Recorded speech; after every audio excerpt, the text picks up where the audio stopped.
வணக்கம். இன்னைக்கு ஈஸி சமையல் நம்ம வந்து சூப்பரான ஒரு இனிப்பு ஸ்நாக்ஸ் தான் பண்ண போகிறோம். அதுக்கு அவுலில் வச்சு தான் பண்ண போகிறோம். சின்ன பேன் எடுத்து அடுப்பில் வச்சுட்டு அடுப்பத்தை வச்சு பேன் சூடாகிட்டு இருக்கு. அவுல் வந்து 1 கப் எடுத்து வச்சுருக்கோம். 1 கப்பை நம்ம இந்த சூடான பேனில் சேர்த்துக்கிட்டு நல்லா சூடு வர்ற அளவுக்கு வறுத்து எடுத்துக்கிறோம்னா அவுல் வந்து நல்லா சூடாகி மொறுமொறுன்னு வந்துடணும். அந்த அளவுக்கு வறுத்தா போதும். அவுல் நீங்கள் வெள்ளை அவுல் இல்லைன்னா ப்ரௌனு எதுனாலும் எடுத்துக்கலாம். அவுல் பார்த்தீங்கன்னா நல்லா சூடாகி வறுபட்டுருச்சு. நல்லா மொறுமொறுன்னு வறுபட்டுருச்சு. இந்த அளவுக்கு நல்லா மொறுமொறுன்னு வறுபட்ட உடனே இதை அப்படியே எடுத்து தனியாக ஒரு தட்டுக்கு மாற்றி நல்லா ஆற வச்சிடலாம்.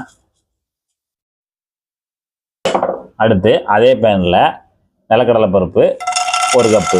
இது ஏற்கனவே வறுத்த பருப்பு தான், இருந்தாலும் நம்ம திருப்பி ஒரு தடவை லேசாக சூடாகிற அளவுக்கு அதை லேசாக வறுத்து விட்டுக்கலாம். இப்போ 2-3 நிமிஷம் நல்லா நிலக்கடலை வறுபட்டுருச்சு. வறுபட்ட உடனே இதையும் நம்ம தனியாக தட்டை மாற்றிக்கலாம். தனியாக தட்டில் மாற்றி நல்லா ஆற வச்சுட்டு நல்லா தொலியெல்லாம் நீக்கிட்டு புடச்சி வச்சுருவோம். அவுல் பார்த்திங்கன்னா நல்லா ஆறிடுச்சு. நல்லா ஆறி வந்த அவுலை நம்ம ஒரு மீடியமான மிக்ஸி ஜாரில் எடுத்துகிட்டு நம்ம அவுலை பூரா உள்ளே சேர்த்துட்டு நல்லா பவுடர் பண்ணிடலாம். பொடி பண்ணி எடுத்துக்கலாம். அவுலை வந்து நல்லா இந்த மாதிரி பவுடர் பண்ணிவிட்டு ஒரு மிக்ஸி பவுலில் சேர்த்து வச்சுக்கலாம். அதே மிக்ஸி ஜாரில் நிலக்கடலை பருப்பு ஆறின பிறகு அதையும் நம்ம ஜாரில் சேர்த்துட்டு நல்லா பல்ஸ் மூடில் வச்சு நல்லா ஒரு கொரகொரன்னு அரைச்சிட்டு வந்துடணும். ரொம்ப நீங்கள் விட்டுட்டிங்கன்னா எண்ணெய் ஆயிரும். இது போல் கொரகொரப்பான ஒரு பவுடர் மாதிரி அரைச்சிக்கோங்க. இது வந்து 1-2 மாதிரி தான் இருக்கும். இந்த அளவுக்கு தான் இருக்கணும். ரொம்ப நைஸாக அரைச்சிங்கன்னா அப்படியே கட்டி ஆயிரும், எண்ணெய் மாதிரி ஆயிரும். அதனால் அந்த அளவுக்கு வேண்டாம். இந்த மாதிரி நல்லா பொடி கணக்கு அரைச்சிக்கோங்க. அடுத்து பாகு காய்ச்சறதுக்கு சின்ன பாத்திரத்தை அடுப்பில் வச்சுட்டு ஒரு 200 ml தண்ணி சேர்த்துக்கலாம். 200 ml தண்ணி சேர்த்துட்டு தண்ணி சூடாகிட்டு இருக்கும்போதே நம்ம துருவன வெல்லம் 1 கப்பு மெஷர்மெண்ட்டில் துருவன வெல்லம் 1 கப்பு சேர்த்துக்கலாம். அதாவது நம்ம 1 கப்பு நிலக்கடலை பருப்பு எடுத்திருக்கோம், 1 கப்பு அவுல் எடுத்திருக்கோம், 1 கப்பு துருவன வெல்லம் எடுத்திருக்கோம். வெல்லம் வந்து நமக்கு பாகு வதமெல்லாம் எந்த தேவையில்லை. வெல்லம் வந்து நல்லா கரைஞ்சி வந்தால் போதும். வெல்லம் கரைஞ்சிருச்சு, பாகு கொதிச்சிருச்சு. இப்போ அதை அப்படியே எடுத்துகிட்டு இந்த மாதிரி பெரிய கடாயை எடுத்து அடுப்பில் வச்சுட்டு இந்த பாகை நம்ம இதில் வடிகட்டிக்கலாம். பாகு வடிகட்டுறதுக்காகத்தான் நம்ம அதை தனியாக காய்ச்சணும். பாகை நல்லா வடிகட்டிட்டு இதில் சேர்த்துக்கோங்க. அடுப்பு சூடாகிட்டு தான் இருக்குது. இப்போ இந்த கடாயில் பாகை சேர்த்துட்டு பாகு நல்லா கொதிச்சு வந்துடணும். நல்லா இந்த அளவு கொதிச்சு வந்த உடனே பதமெல்லாம் பார்க்க வேண்டாம். இப்போ நம்ம ஏற்கனவே கடலை பருப்பும் அவுலும் பொடி பண்ணி வச்சுருக்கோம்ல, அதை நம்ம வந்து உள்ளே சேர்த்துடலாம். சேர்த்துட்டு நல்லா அப்படியே கிண்டி விடுங்க.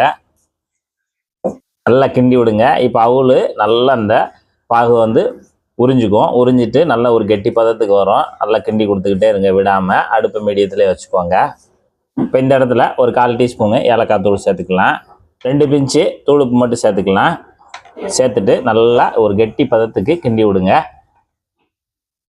ஒரு 3 நிமிஷம் 4 நிமிஷம் நம்ம இது மாதிரி நல்லா கிண்டி கொடுத்துட்டு இருந்தோம்னா நல்லா கெட்டி ஆயிரும். இந்த அளவுக்கு நல்லா கெட்டி ஆயிடணும். கெட்டியானோடனே நம்ம ஸ்டவ் ஆஃப் பண்ணிடலாம். ஸ்டவ் ஆஃப் பண்ணிவிட்டு ஒரே ஒரு டேபிள் ஸ்பூன் நெய்யில் ஒரு 25 கிராம் முந்திரி பருப்பு போட்டு நல்லா பொன்னிறமாக பொரிச்சிட்டு அதை லாஸ்ட்டாக சேர்த்து விட்ருங்க. சேர்த்துட்டு ஒரு தடவை நல்லா கலந்து விட்ருங்க. இப்போ நமக்கு ரெடியானதை அப்படியே எடுத்து இந்த மாதிரி ஒரு சின்ன ட்ரேயில் கீழே வந்து பட்டர் ஷீட்டு இல்லைன்னா சில்வர் ஷீட் ஏதாவது கட் பண்ணி உள்ளே போட்டுட்டு நான் வந்து டெக்கரேஷனுக்காக ஒரு 4 முந்திரி பருப்பு அதில் வச்சு விட்ருக்கோம். இப்போ நம்ம செய்து வச்சுருக்கக்கூடியதை அப்படியே நம்ம உள்ளே தட்டிடலாம்.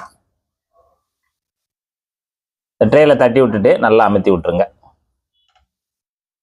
இந்த மாதிரி நல்லா சைடு கார்னரு எல்லாத்தையும் நல்லா அமுத்தி விட்ருங்க. பார்த்தீங்கன்னா நல்லா ஒன்று போல் சைஸாக தடவி விட்டாச்சு, நல்லா அமுக்கி விட்டாச்சு. இது அப்படியே நமக்கு ஒரு 10 நிமிஷம் நல்லா ஆறி வரட்டும். ட்ரேயில் ஊற்றி வச்சது 10 நிமிஷம் நல்லா ஆறிடுச்சு. ஆறினோடனே நம்ம இந்த மாதிரி ஒரு பெரிய ட்ரேயில் தட்டிக்கலாம்.